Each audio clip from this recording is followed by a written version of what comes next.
Hello, everybody. My name is Fred, and today we're going to be talking about development organizational marketing objectives. That's our unit for today, and we're just going to run with it straight away.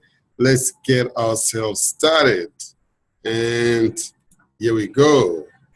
So as we go into this assignment, the first thing that I want you to get is get your assignment out and get your LMS open. Make sure your LMS is open there. Get a pen and paper, jot down some few things, because as we travel along this assignment, there are quite a lot of theories, there are quite a lot of models that I'd like you to take grasp of. I want you to be aware of, because these models that are put in there and some of these concepts, they'll help you answer the questions. We're going to talk about things like PEST, we're going to talk about things like SWOT, we're going to talk things a lot of Porter's 5 forces. These are all part of the models. They're going to help you answer the questions that are in this assignment. This unit has got 4 assessments, and we're really going to speed through. Fasten the seat belts. Let's get going, get ready, get sharp, get quick, and get moving. Let's go. Right, today's purpose is I'm going to break down all the 4 assessments. We're going to move it very quickly. And like I said, get a pen and paper. It's quite a big assessment, so we need to move fast. And so I'll be breaking down, I'll be giving you models, I'll be giving you concepts, I'll be giving you the tools to be able to answer the questions into this assessment. You're right, okay. How will this run? I'll read the questions, get you to understand what it is, and then bang, we're going to the models so that you understand where these questions, where these models are coming from and why I have these models. And they'll help you understand and help to answer the questions. Right. And so how can I get most of this webinar? Like I said, get a pen and paper, get your hearing plugs on, got your assessment, got your questions there. And if you don't have questions, stop right now. Stop right now. Go open the LMS, understand what the question is, have it in front of you, because otherwise it's going to be very, very difficult for you to follow and very difficult to catch up with this, because I'm going to be moving fast. I want you to get ready. I want you to pass this one. Right, okay. What happens after the webinar? After the webinar, I'll suggest before you even answer the questions, go back to your notes, go back to the thing that I've spoken about, understand what SWOT is, understand what PEST is, understand what Porter's 5 forces are. Don't worry about the word Porter's 5 forces. I'll show you on the website. They'll show you on the PowerPoint. You'll be able to know exactly what I'm talking about when I say Porter's 5 forces. Let's get started. Let's get started. Okay, let's go. Right. Now, so before you even get to say what is a mission statement, because this is part of the question, what I'll do right away now is take you to the assessment. Let's read and find out what does the assessment say. Let's go to a new share and let's go to our assessments and let's get there. Which one could this be? This could be that. Let's try that. Let's try that. Do we get that? No. Okay, let's try another. Let's try another here. Another new share of the document. This one. Not yet. Not that one. So getting the same one. Let's try that. No, it's not get there. So let's try again another fresh share of this assessment. And let's try that. See so we're not getting what we're looking for here.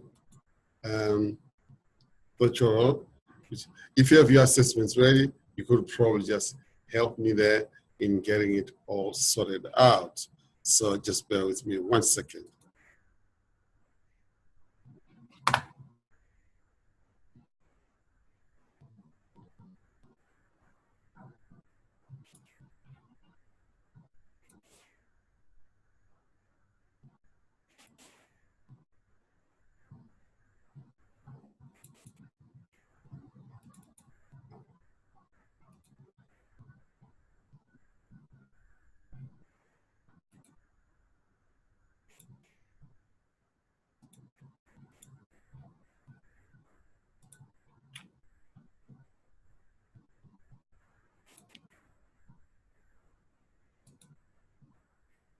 Yes, we got task one right in front of us. Task one in front of us.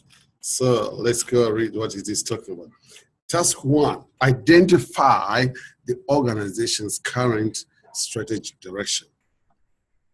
It is important that we read the question together so that then when we break it down and show you how to answer that, we are following me as we go through it. So using techniques learned throughout the course, you have to select an existing medium to large size company of your choice. Must be a real company that is annual reports and other public documents you can use this company in the activities throughout. So right off from the beginning, right from the start, what is it saying? Choose a company of your choice. Must be an international company, or if you want to choose an Australian company, but it's got to have annual reports, public documents that you can view and find on the internet. And do not choose companies which do not have any records that you cannot access. So you might like KFC, but you need to find out, does KFC's things like a mission statement available? Is there a vision statement over there? Do they have like a marketing report or something like their marketing objectives? So before you choose any company that you want to do, well, if you think of a company, go to the net and look if they've got any annual reports and read their websites and see whether it meets the requirements here. Because you'll be required to describe and analyze the chosen company's mission, purpose, vision, and values. So make sure the company you've chosen, they've got these things: the mission, the company's values, the company's objectives, and their marketing plan, and what is probably their strategies as well. So most of these things are now freely available. And you're also to sort the most recently available data to support your report, which may include articles, charts, tables, etc., from company representative industry analysis. So you don't have to go to the company itself, but like we say, if you choose a company that have got all this information on the net, makes it available. You know, companies like Apple, companies like Toyota, companies like Philips. You got a whole range of companies there. Ford Motor Company, they're all very international, and even companies like Zara. You could choose, quite a plethora of companies for you to choose there. Most important thing is you got to make sure that company has got there's a mission statement. So part A, you're going to be writing, you've got to provide a brief introduction of the company. That means this company produces this particular product, these are the services they offer. So it needs, as you can see, provide the name of the company, brief background, where is their headquarters, confirm the organization's current mission and purpose, describe the company's vision, search relevant social media and describe what they're saying about the company. So there will be company reviews that you're going to have to research and find out what the people say, what are the annual reports saying, what does the stock markets talk about it, and what are the views, and which direction. So provide a commentary on the company's direction, where they're going. So you've got to source and analyze company's directions and targets, which will all be in the public domain. Situational analysis, that means there's a metrics there that you're going to download, right? And download those metrics, which will help you to do situational analysis. And competitive analysis, again, it's a competitive analysis. You're going to be talking about who are the competitors, who are the company that is you have chosen, who are they competing with in that industry? If it's in the motor industry, if you've chosen Toyota, who is Toyota competing with? Maybe on the types of luxury vehicles, maybe they're competing with, are they competing with Mercedes-Benz? Are they competing with BMW? Are they competing with Kia? And if you have chosen, maybe you chosen an airline, Qantas, who are Qantas's competitors on the international market. Whether it's a clothing company you've chosen, like Zara and most of the other new ones coming up, what is the market like in Australia, international, and then now, I'm going to go and show you to say, what are these situational analysis? What is this mission and vision? What does this mean? Because once you understand where I'm going to take you to, on your situational analysis, you're going to talk about the economy, the social standing, the technical, the industry, which is the past, right? Which is the past, P-A-S-T. So let's go to the PowerPoint where I can take and show you how you can dissolve and design your own past and various things there. Right. So we are on the PowerPoint. This is where I'm taking you. Right. We're there together. And let's start from the full slide. Right. What is a mission statement? So as you have read there, you've got to choose a company that has got information in the public domain. And this company that you chose, you should verify that their mission statement is clearly articulated on the documents that are available on the internet. So a mission statement determines the company's direction. It tells us where the company wants to go. Mission statement serves as a North Star that keeps everyone clear on the direction of the organization. And so there's an article, by Glenn Smith, talks about the 7 reasons why a company needs a mission statement. So I'll probably just want to read for you and tell you why does a company need a mission statement and what it is. So Glenn writes and says that a mission statement, it determines company's direction. Yes, we've understood that. It focuses the company's future. So it tells us about what they want to do in the future. So, and a lot of people might refer this to as a vision. And also a mission statement provides a template for decision making. Whenever companies or the board of directors have to make a decision, they look at the mission statement and say, is this part of what we do? Is this part of what we really said to the market or to the people or to our consumers that this is what we're on about? It is a clear mission sets important boundaries, which enables business owners to delegate both responsibility and authority. Mission is to the company what a compass to an explorer is. So when we talk about the explorer, long back, before flying was something that was regular, and there were no airplanes. Then people relied on ships, traveling, crossing different oceans and the seas, whether they were fishing or they were going to adventures, they relied on a compass. And they'll say, when I go north, east, or if where they were going north or south. And the only way to determine whether they were on the right path was to use a compass. And so the mission statement becomes the company's compass. And some might say, not only that is it just an objectivity, but it is a company that guides everyone in the organization of how they must deal with the customers and how they market, because if the mission statement is to market goods for young people, for young adults. So obviously, if another innovation comes that does not meet that criteria, that means they're not going to spend money into it. And it forms basis for alignment. So when companies want to align, there's so many products that come on the market, there's so many scenarios that come, or so many crises that organizations face. The first and foremost thing that comes to mind is what aligns with our mission statement? How do we achieve our goals? Does this help us achieve our mission? And it welcomes helpful change. Whenever change comes, people look at their mission statement and say, does it fall in line with what we said we're going to do? Yes, it falls in line. Yes, it helps us get there. Yes, it helps us move faster. And that becomes part of it. And it shapes strategy. Every organization, they have strategy that they use in order to achieve what they need to do. And without a mission statement, it's difficult for some of them to say, well, what strategy can we use? Are we sort of like breaking our own principles or our own guidelines? And it also helps with improvement. So that's your mission statement there. So remember, mission statement is your compass. It gives direction to the company. Now, we're going to talk about examples of marketing objectives. As you can see in the assignment there, you'll be asked to give examples of marketing objectives. So if you've chosen any, for instance, Samsung, you look at what is their marketing objectives. Here are some of them.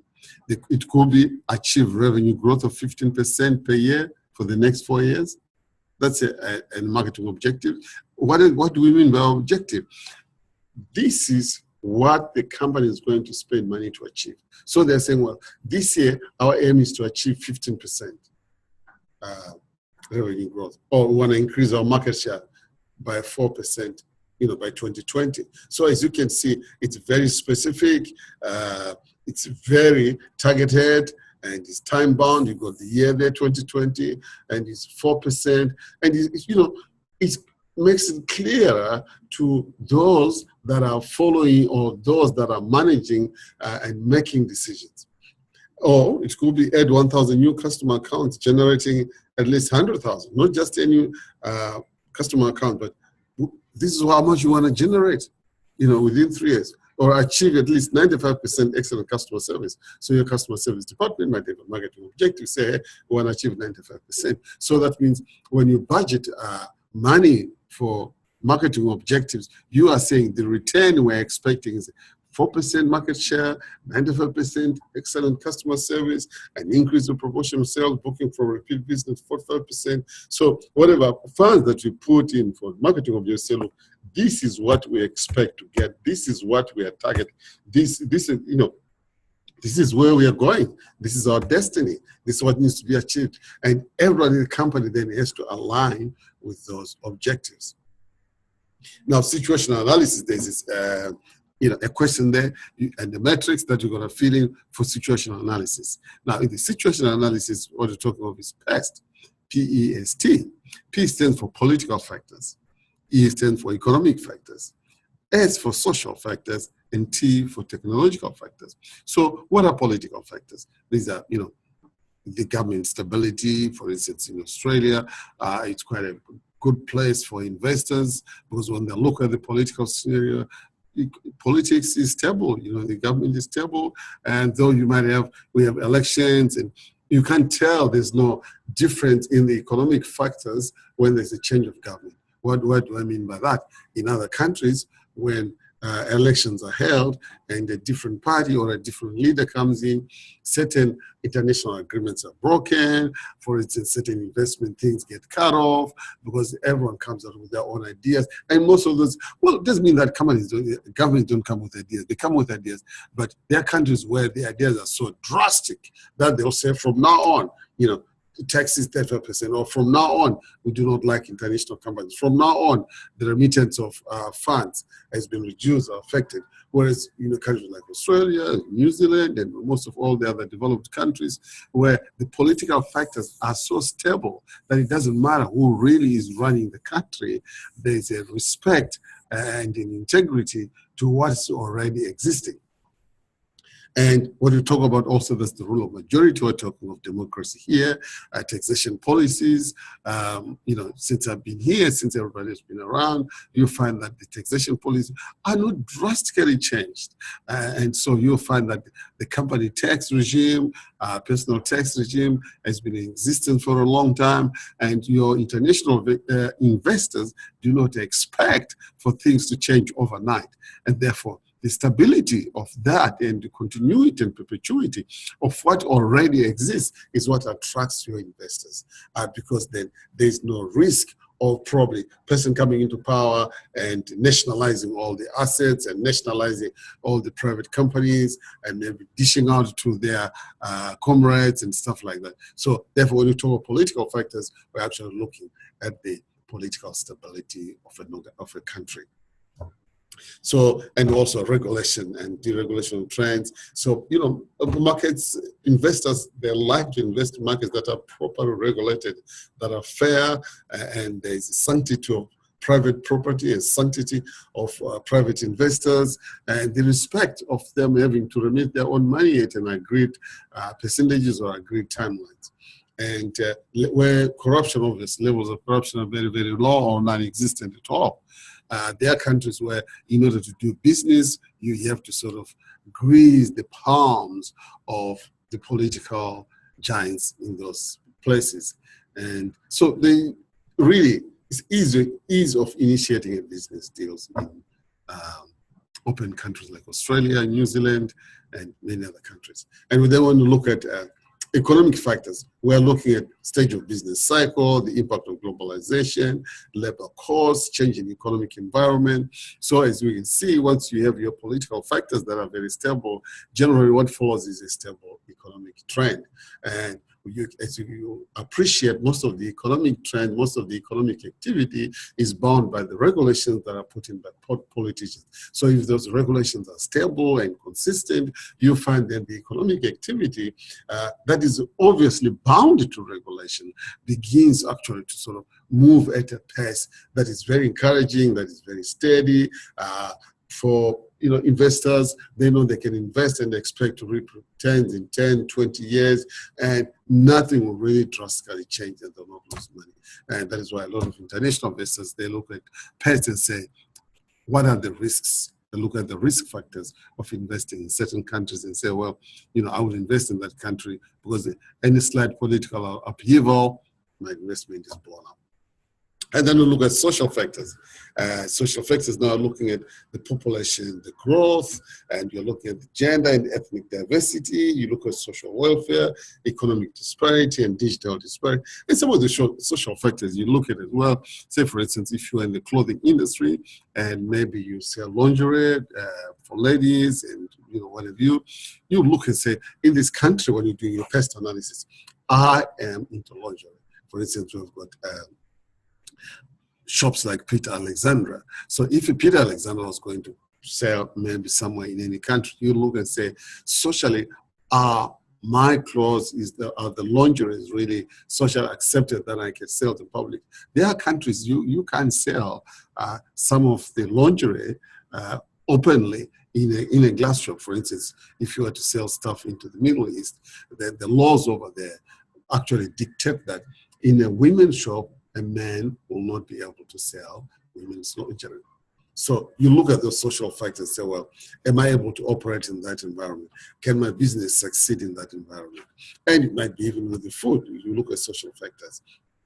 You go to a country where maybe the beef, the burger is to be halal, or you go to a country where probably they don't eat beef, it's associated with some religious connotations or religious beliefs. So you look at your social factors and say, well, is this something that I can deal with? Is this something that I can actually work with? Is this something that I can maybe model? So let's look at the beef factor. If you're operating in a country where everybody has to eat what is allowed, you probably have to look for allowed certification and do what is necessary to make sure that you meet those social factors. There are instances where organizations cannot meet the social factors, and obviously they have to say, well, we can't operate here. But generally, so when you do your PES for the organization that you choose, you've got to look at the social factors. How is the product accepted? How does the product fall into that social realm in that country or where they operate? How acceptable is that product? And does it sort of play against any of the beliefs? Does it play against any of the psychological factors in that country? And so that then you do not upset other people and lose clientele. And then you go to technological factors, which are obviously very easy to understand. You're looking at your research and development. You look at your emerging technologies, impact technology transfer, diffusion, disruption. So you say, well, for instance, if you wanted to bring in a particular model of car or a particular model of phone, the first thing you look and say, is that country technologically advanced that my equipment can actually operate in there? My equipment, will I get skills, people that are skilled to operate this equipment? Is there enough technology to back up what I'm doing? For instance, if it's equipment, when it needs repairs, you'll be looking and say, well, how technological advanced will this country, will it be able to maintain my factory facilities from the technology point of view? Now, Porter's 5 forces. This is what I was talking about when I did an introduction, and I said we'll be talking about Porter's 5 forces. Well, you'll see in one of your analysis, there is a similar concept there which they want you to do, where you talk of threat of new entry. Now, that is called Porter's 5 forces. It doesn't matter what they call it, doesn't matter what it is, but I want you to keep this slide and compare it with one of your matrices that you have to fill in there and look and say, wow, this is similar to what Fred is talking about. So when we talk about Porter's 5 forces, we're saying to organizations, even to, there will be investors or there will be innovators, they look and say, if I have this product or if I go into this country, right, the threat of new entry, what do we mean? We say the time and cost of entering into that industry. Say a telco, a telephone company, we say, what is the cost of entering into the telco industry? Motor industry, what is the cost of entering into that marketplace? So, because it takes time. There's some industries where it's really, might take you 3, 4, 5, 6 years to actually get a foothold in that industry. So look at it, how difficult is it to get in that industry? How much does it cost to get a foothold in that industry. So some of it is talking about cost. We talk about specialist knowledge. So if you want to get into the airline industry, you'll be looking and say, what are the barriers? What are the things that I need to have? How much does it cost? Is the technology protected? What are the barriers to entry? What are the economies of scale? If you went into the airline industry, you want to look and say, where do I get the oil? Or how do I get rides to an airport? How do I get information about passengers? Where will be my, my departure lounge, my arrivals? And so you look at all that and say, if I have to enter, how much will it cost me? How long will it take me? And what are the advantages and disadvantages? So you're looking generally your barriers.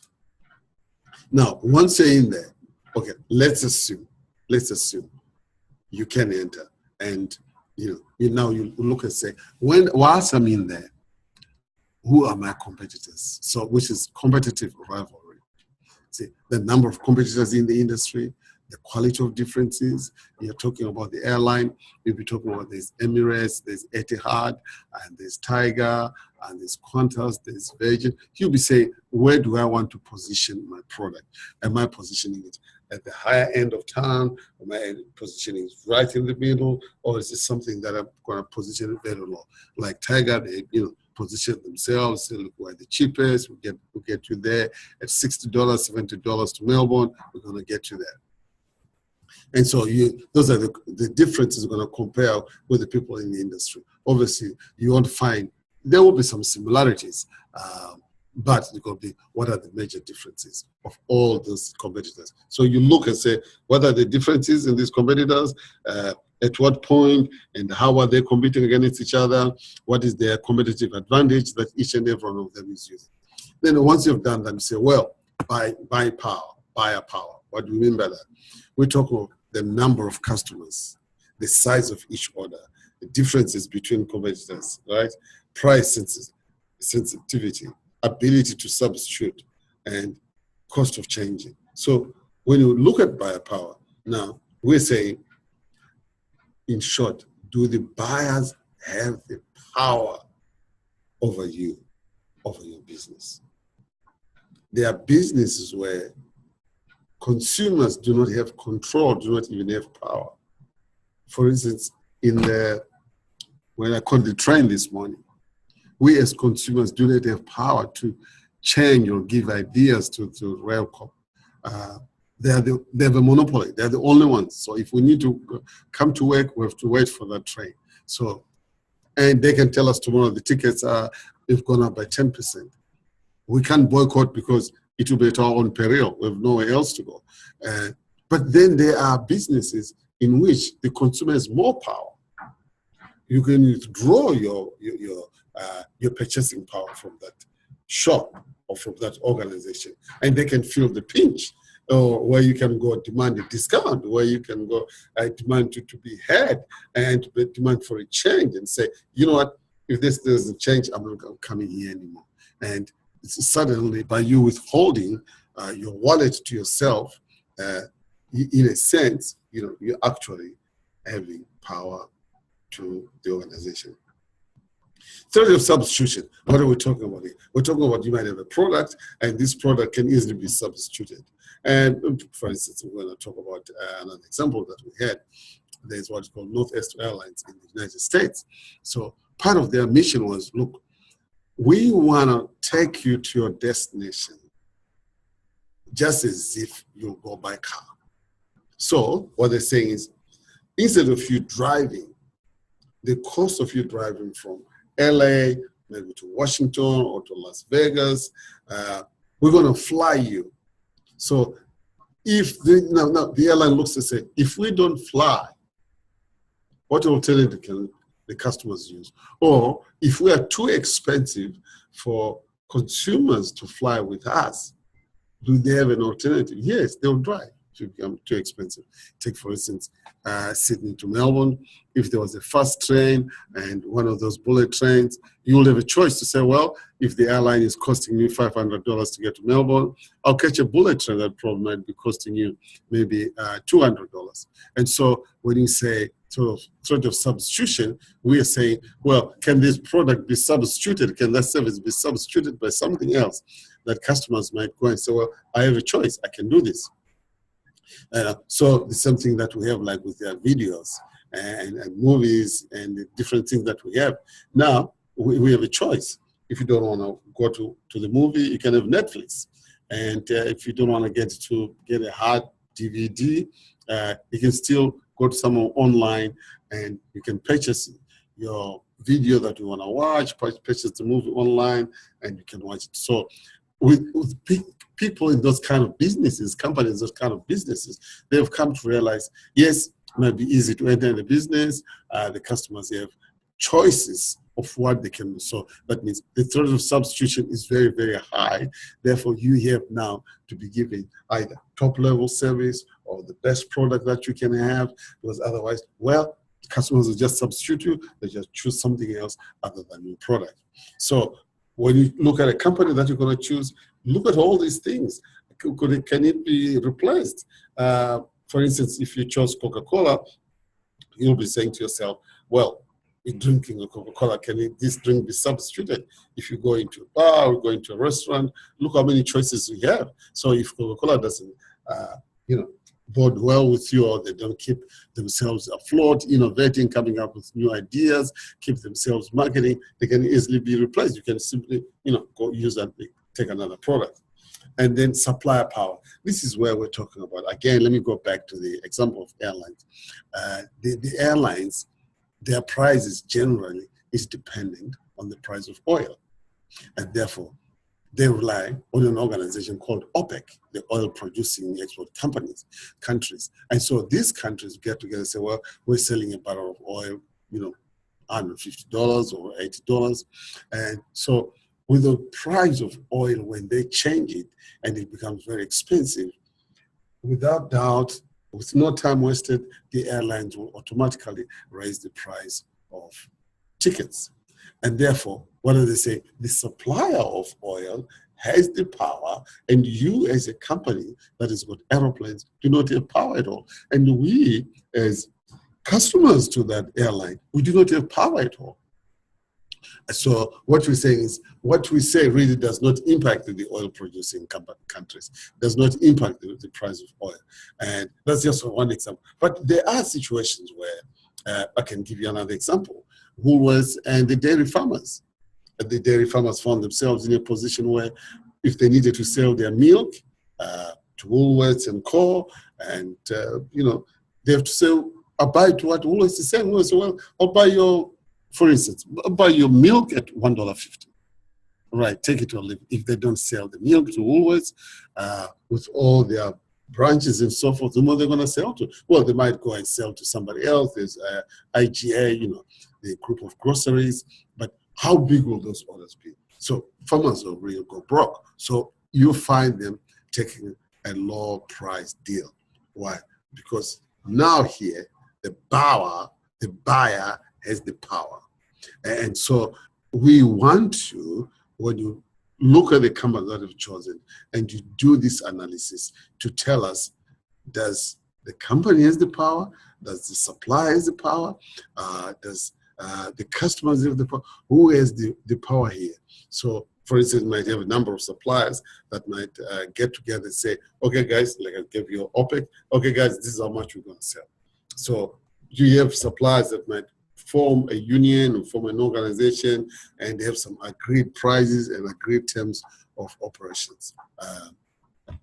So that is what is called Porter's 5 Forces. And again, go out there, research this, get in detail. Most international companies already, they have their Porter's 5 Forces, they have their SWOT analysis, they have their pest analysis, and because you're not cooking these facts there. We are taking what's already been put on the company's website or what's already been researched, and most of this stuff, it exists. Just Googling type, if you choose Coca-Cola, Coca-Cola's, paste, Coca-Cola, what has 5 forces, and industry analysis. And then you have what is called Ansof's matrix. Now, when you look at this, what are we looking at? We're saying when an organization wants to bring in some products, there are various issues and various things that they look at. This matrix helps us to look at when a company is marketing to say, are they going to look for new markets? Right? So if they have a product, they may say, look, are they looking for new markets, or they're going into existing markets? So an organization has a product, right? And they want to penetrate a market. So it's market penetration. Penetrate the existing markets, gain a market share, sell more to existing. So it could be a situation where Apple already has a phone, iPhone 7, and they're saying, okay, iPhone 7 is doing very well here. We want to take it to Asia. We want to take it to Africa, right? So it's already an existing product, which probably they're taking into a market which they didn't have before. And again, taking the example of Apple, when they have a new product, they develop a new product, they are taking a new product into an existing market. And we have Samsung taking also, again, their new products, their new innovation into an existing market. Right. So you find Apple, they'll come to the same customers that bought the iPhone 5, now say, now we're selling iPhone 6, now we're following iPhone 7, and I understand now there's iPhone 8, which is on the throes of being released. So already, this is a new product, but they're not penetrating a new market. They are selling into an existing market. And then on the right-hand side, we have a new products and services. So your product development is like, you want to sell more to current customers and products. This is already what we're talking about. Well, in the case of Apple, the phone is not a new product, but it's just a new model, as you say.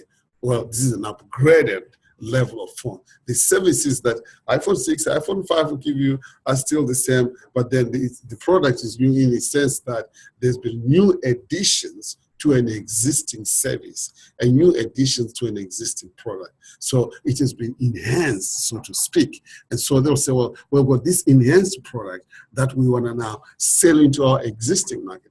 And there are times where they take this enhanced product and say, well, we never had new markets before. There's a new market we're going to have. For instance, most companies are vying to get into China because it's a huge market, 1.3, 1.4 billion people. And, and it's huge and it's forever growing. So imagine if one person is to buy a phone, probably every year, 1.4 billion people with a phone. And if your phone is costing $1,000, multiply that, the figures are staggering. And then there's diversification on the right-hand side. Diversify your business portfolio. That means you're leveraging core competencies. So what you're saying when you're diversifying, like when Apple came in, they were selling us the iPod, and then they come and selling us the iPhone, and then they come and say, well, they went into iPad, right? And they're also into computers. You can buy the laptop from there. And so companies like iPhone might say, okay, we're diversifying. We're now selling software. We're now probably doing network services like IBM. IBM now, they're more into servers.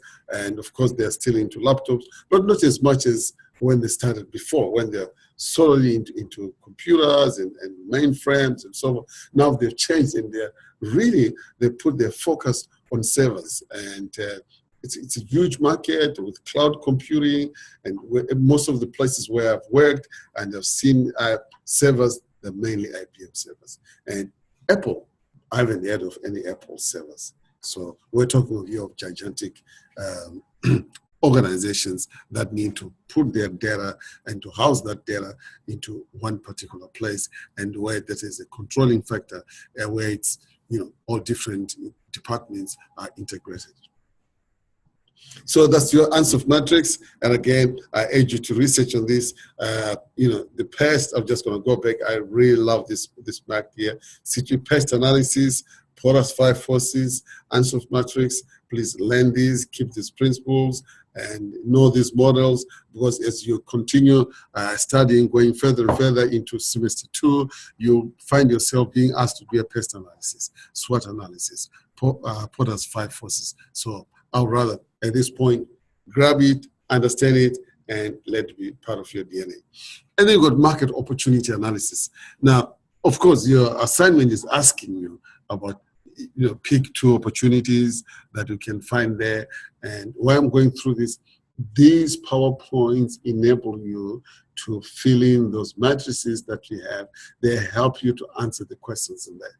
So market opportunity analysis, what does this look like? For instance, you've got a customer. And so you say, you need to identify the unmet or underserved customer need. So for most customers, there's certain needs that have not been met, or those needs have really have not been analyzed and met or looked into. And to identify the specific customers a company will pursue. So like McDonald's will be saying, well, we want to pursue the child and sell burgers to children, and that is our market. High schoolers and yes, high schoolers and probably those in primary school, and that is their market. So they analyze, say, what will this customer of mine want? What will really appetize them as far as food? What are things they require? So you find when kids go to McDonald's, they cry for toys, they cry for different things.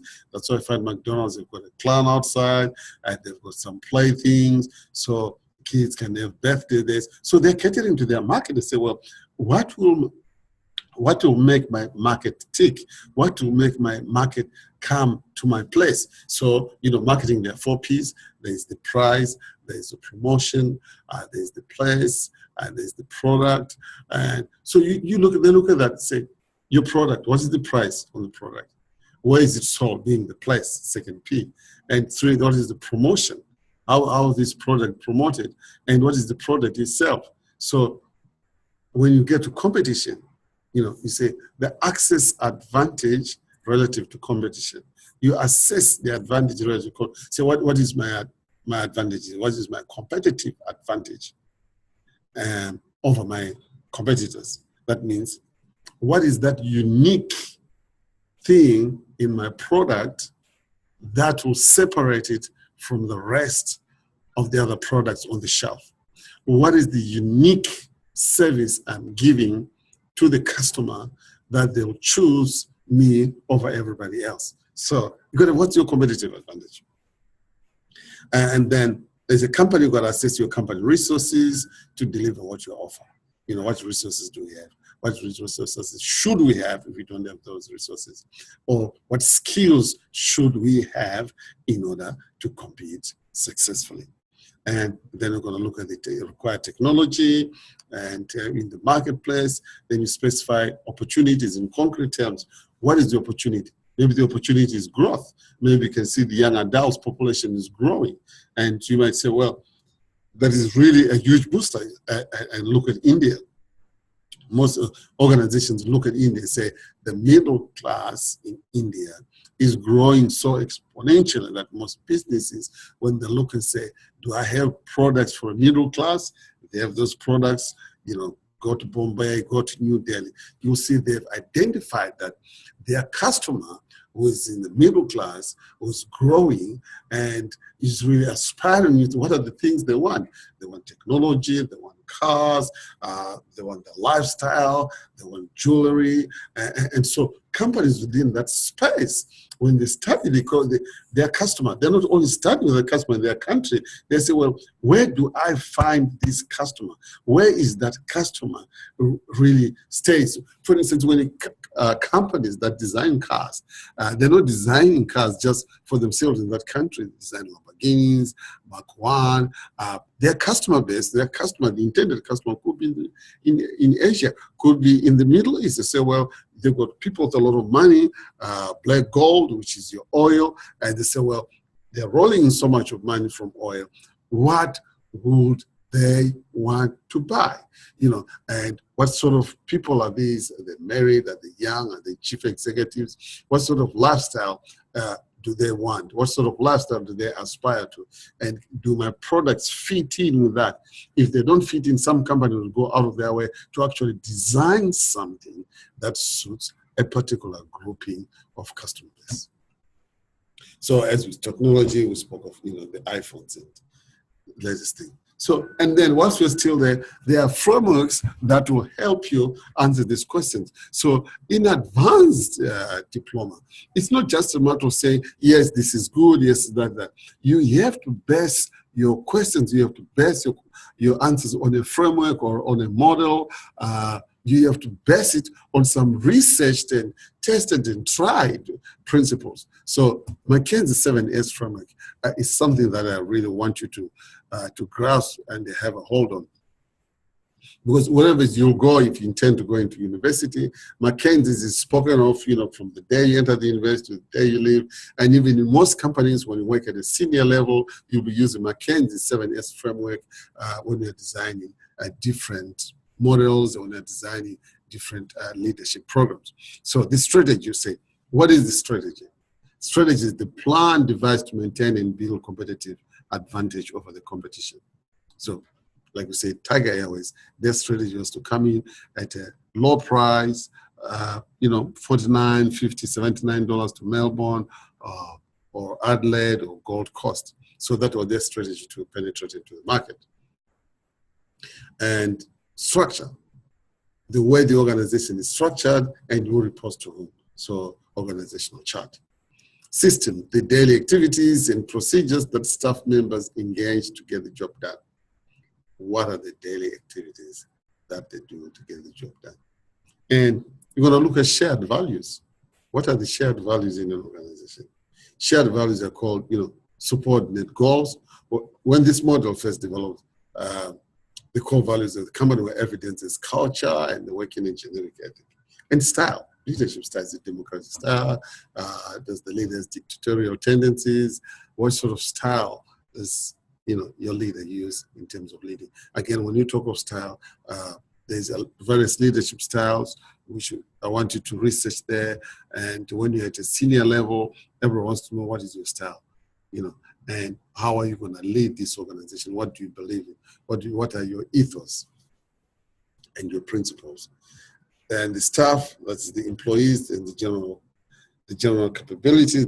So your staff and their skill base.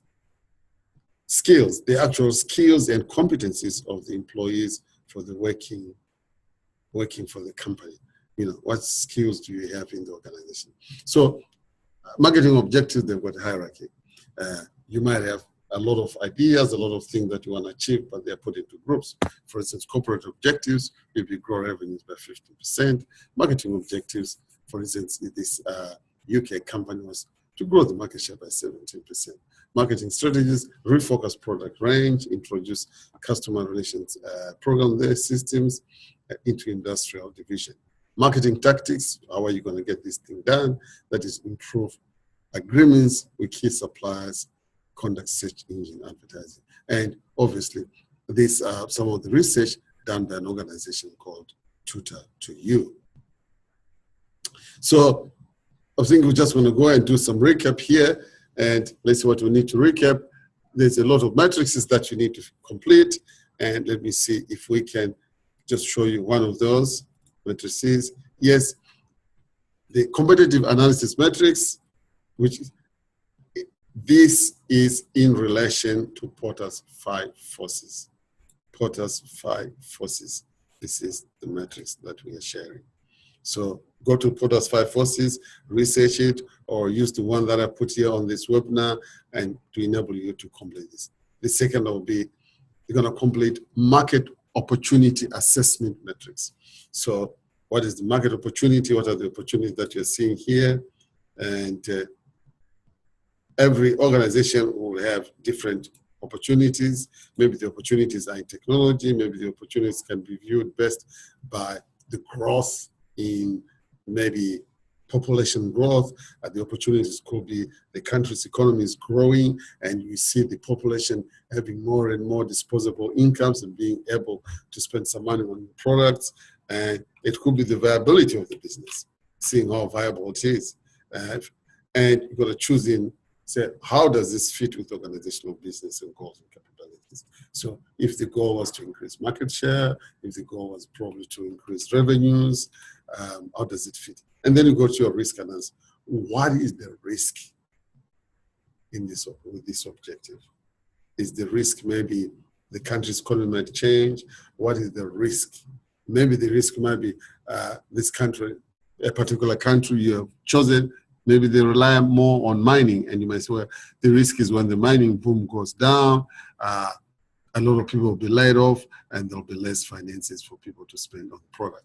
And maybe the risk is the skill base. You might say, well, we don't have people skilled enough to be able to produce the goods that we want to produce or maintain our poor position.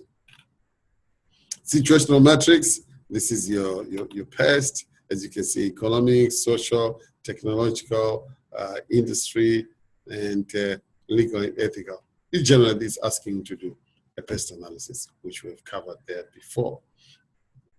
So just as a wrap up, here, what I would urge you is to say, okay, let's look at, look at your analysis, go and research thoroughly, pest, SWOT, ANSOF, McKinsey's, and use those frameworks to answer the question that you're giving. Mission statements and values and vision. What is the organization vision? What are their objectives? And remember just to actually delve into it, and a thorough research will enable you to get this thing done in a jiffy. And having said that, where do you go from here? Where you go from here, obviously, like I said, from here right now, go and do your research, find your organization, find your company, and do all the things that we spoke about earlier on. And once you've done that and you've chosen your organization, now it's time for you to do your assignment. Well, if you get into trouble, probably there, just call us, or you can send an email on student_support@fceducationalgroup.com, or you can call us on 1300-050-589. Thanks for watching. Thanks for being with me, and have a lovely assignment day, and enjoy your studies. Wish you good luck. Bye-bye.